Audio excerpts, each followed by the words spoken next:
I'm Sarah Pearson. I'm co-founder of The Uncomfortable Conversation, and I am here today with Russ Hammond, my co-founder, and we are going to have a little fun with uncomfortable conversation questions. So we've obviously had a lot of uncomfortable conversations. So I'm thinking that we can try something new. I'm going to pick a question, and then we're going to talk about it. Okay. And then we'll trade. Okay. All right. What is missing from news coverage about sexual violence? Perspective, and the multiple perspectives that you would expect. And I think to some extent, that is missing from coverage of sexual violence. But I am very eager to hear what you have to say. Well, I have a couple of things. So I think oftentimes you are typically seeing survivors of sexual violence in the rawest kind of moments of their trauma and not in the more resilient moments of their healing. So survivors are often, I would say this was maybe a little bit different with the Me Too movement, but are often presented as solo. So solo survivors versus sexual violence as an act of violence against a community. And so particularly when we sort of think about the way that we create survivor celebrities, I think does a disservice to survivors themselves, because survivors are very common and not all of them are going to get famous. And also, like, having fame doesn't actually heal your trauma. And so I think it sets up a little bit of a false narrative. So that's one thing that I would have to change about news coverage of sexual violence. Another one that I would change is, someone once said this on a panel and it has really stuck with me, which is that the law is a blunt instrument. And that I think sexual violence is not a blunt crime. It happens close up and personal. It is delicate. It is like the hurt is real. And so when we are presenting the response to either perpetrators or to victims with justice as the lens and the legal system as the lens for accountability, or frankly the media as the lens for We miss a accountability, lot. we miss a lot. Yeah. And so it's like, and I think that what we miss actually prevents us from creating a society that will end up being more resilient to sexual violence in the future, because it reduces our ability to have the kinds of more nuanced, uncomfortable conversations that support healing and that support journeys around accountability for behavior and changing behavior. Yeah. That's one of the things that's key about the work that we get to do, is that we have an opportunity to try in the way that we do to provide some of that's missing. It's not journalistic, but we have a, But maybe it will become that way. maybe if we get enough views, maybe. I mean, that's the thing though, is that, like, can we imagine a world where a news outlet really spends the time and energy to bring some of that Well, nuance from another lens, where that you're talking about, and tell stories in a, well, if we can imagine a world where people can have healthy relationships, is then we have to imagine a world where people are not entertained by violence. right. So, but they are. They are. I thought these were supposed to be lighter. Is this broken? Okay, you can pick. Why don't you pick the next one and we can move it to a lighter topic. This is the most sour popcorn I've ever had. No. Go. Here, let's see. What was your first uncomfortable conversation together? This is not lighter. I'm picking another one. No, I'm just kidding. No. I don't remember. Like, it's funny because our first uncomfortable, this wasn't a conversation, but like the very first moment we met was a little uncomfortable for me, because I remember we were going to the beach with my girlfriend, and when you opened the door, I was struck by how lovely you were. Oh, thank If you. I can say that without being weird. And it was uncomfortable because I was a 17-year-old boy, and I was like, oh, I didn't know my girlfriend's friend was going to look like that. But that wasn't a conversation. It was a conversation I just had with myself in my mind. With the first uncomfortable conversation we had together, I mean, I think both because of the work that we do together and because of, the work that we do together, which kind of has informed how we think about uncomfortable conversations. And I'm not sure the causality of all of this, but also because of just, our friendship as it's grown. And I find the conversations that we have that would rightly be called uncomfortable conversations, I find them to be oddly comforting.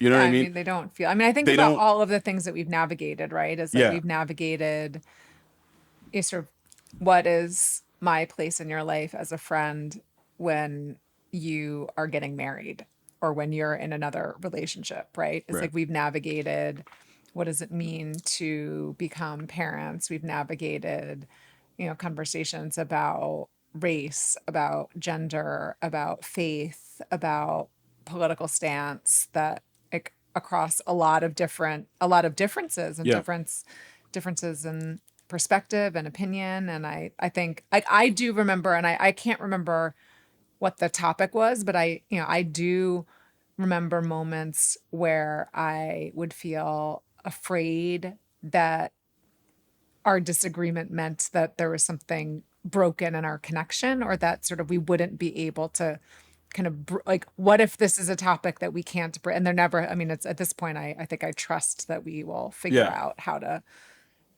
work through anything. But Yeah, and that's kind of what I was speaking to. Like yeah, the now it's like we have gotten good at navigating just about any, you know, like yeah, we've learned, and like you said, it's like it's 20, 30 years, 25 years of friendship. ever. We've reached a place where it's easier to be vulnerable. It's easier to trust that even when we don't agree on everything, we disagree on some things. We do agree on a lot, but Yeah. but I like I said, I find our uncomfortable conversations now oddly satisfying. They Mhm. because they I come away from them with some growth and with some learning and with some, which is of course, Part of why we're trying to get yeah, other people to do more of them. exactly. I think as we've shared, the the first time that we met was in high school. And at the time, I would say my impression, because you were my best friend's boyfriend, was I was just skeptical. And so it was like, who is this guy? How long is he going to be around? Can I trust him? Can we get to the beach without him? Can we? And don't you have your own car? Uh, and then I would say, which I think also just, it speaks to my delayed ability to trust people. Mm, It's like it grew over time. So it's like when I do think back to the moment in the stairwell where I'm feeling vulnerable and you showed up for me, that was sort of when feel like I kind of got the first impression of like who you would become for sure. me. Oh, oh, I need tissues.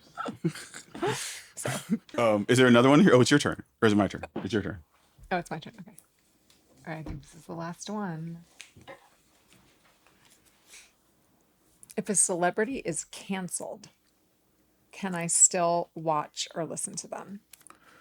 Ooh, I like this one because we might have differing opinions on this. We might not. I so I think like my annoying answer is it depends on the celebrity. And the reason I say that is because, so if you think about, I actually heard this on different podcasts. If you think about someone like Michael Jackson, Yeah. who some people would like to cancel for various reasons, someone like Michael Jackson, like you can make a decision that you are not gonna listen to Michael Jackson music. Hmm. But someone like Michael Jackson, his influence is so, as a pop Yeah. person, as somebody in the pop culture, is so far reaching that you can't really get away from him in that instance, Yeah. right? If you listen to Bruno Mars, you're listening to Michael Jackson. If you listen to, and there's countless celebrities. So I think it depends on this the celebrity. I think it depends on a given individual, right? So for example, we don't listen to Kanye West when my wife is around Hmm. because, and that's like, we understand, but from time to time, like the old stuff that we have memories about, the things that like, because music can represent a moment in your life, Hmm. right? Like there's things like, so for example, the first time when I was living I was living in Washington Heights. The first time I have a vivid memory of the first time I heard the song Jesus Walks, like on the radio, right? I had my alarm clock would wake up to like Hot 97, and I woke up to Jesus Walks one morning, like on the radio was my alarm. And I was thinking to myself, wait, how did, is this is a rap song on a hip hop station? And he's talking about Jesus? Like, this is, what is happening here? And Yep. that was like a, you know what I mean? So, you know, for me to decide that I was never going to listen to a Kanye West song ever again because of some very real, very, problematic things that he has said and done, you know, that's not a decision I would make personally for myself. Yeah.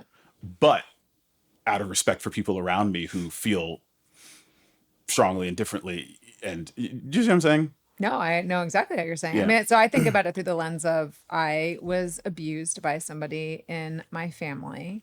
And as much as I would like to cancel that person, I can't because I'd be canceling myself.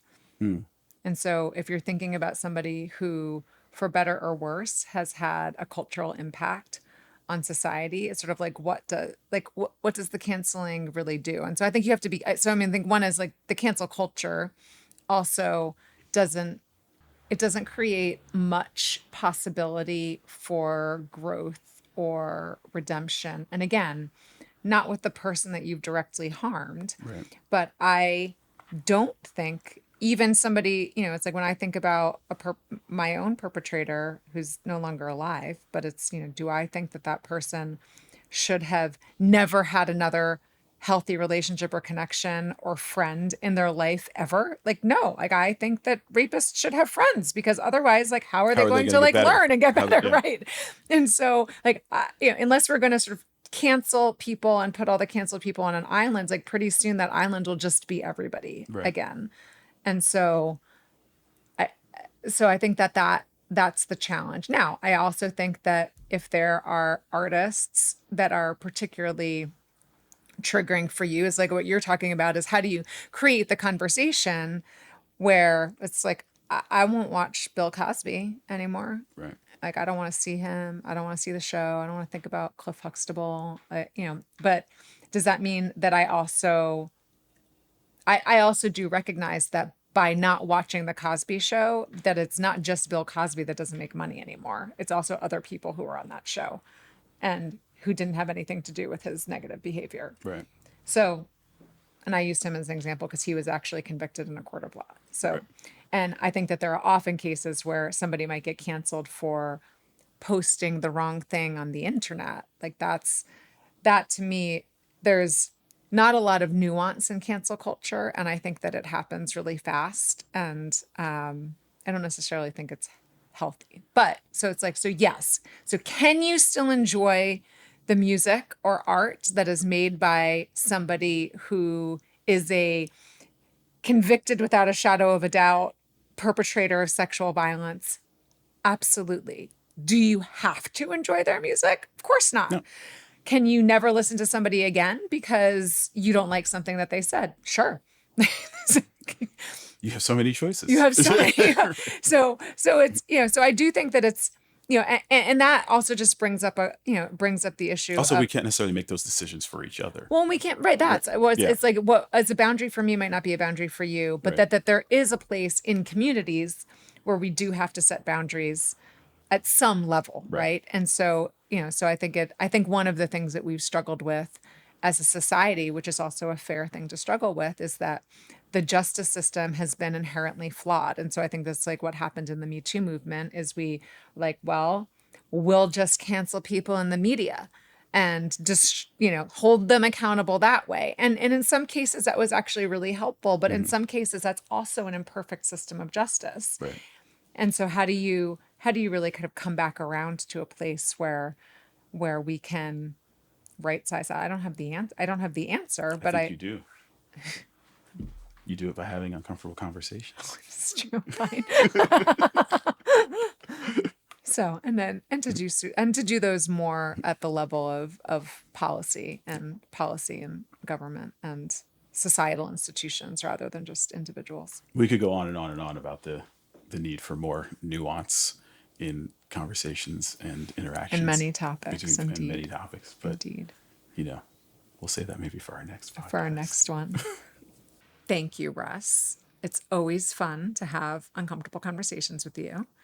And thank you for joining us as well. And hopefully it was fun to watch. You can try these questions out on your own at home, or if you're looking for more inspiration, you can go visit The Uncomfortable Conversation on Instagram or YouTube.